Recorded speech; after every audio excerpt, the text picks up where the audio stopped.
Another problem when we're trying to figure out a couple different things here, we have a polynomial function. We know we're going above an exponent of 2 now in this unit, where it's already kind of in intercept form kind of for us. We understand we have y is equal to x times the quantity x plus 11 times the quantity x minus 9 times quantity x minus 4.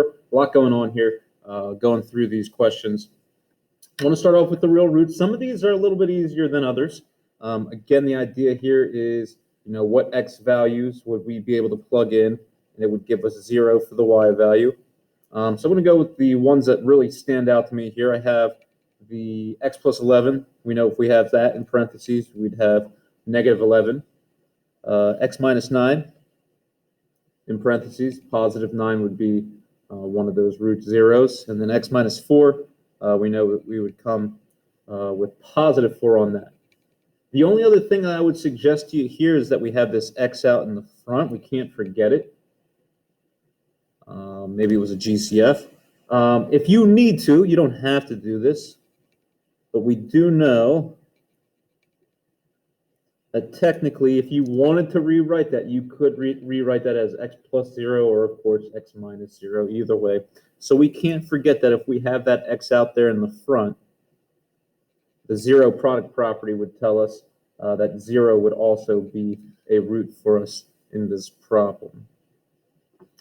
Degree of a polynomial, we're trying to figure out what the biggest exponent, if I were to multiply all of this out, which I'm not going to make you do right this second, if we had to multiply all that out, what would be the largest exponent for our polynomial, for the variable, and could we classify the polynomial with that? So again, this parenthesis has an x, and this one does, and this one does, and this one does, and I'm just going to write that out.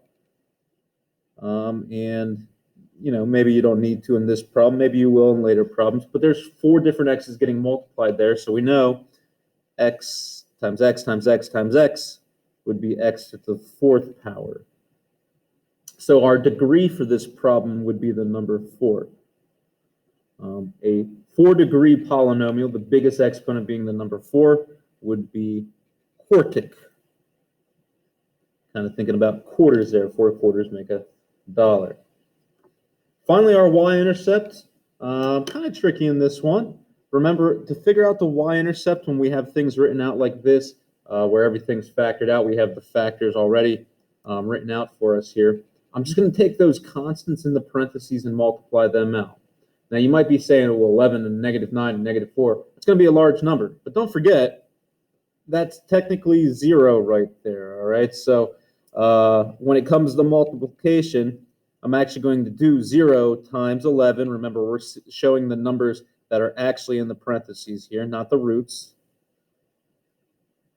And sure, like this right here seems like it's a lot, but remember, anything times 0 would be 0. So we do have a y-intercept here of 0, 0. We know that this quartic polynomial would look kind of crazy, I suppose, but we do know that it would at some point cross over the y-axis at the point 0, 0.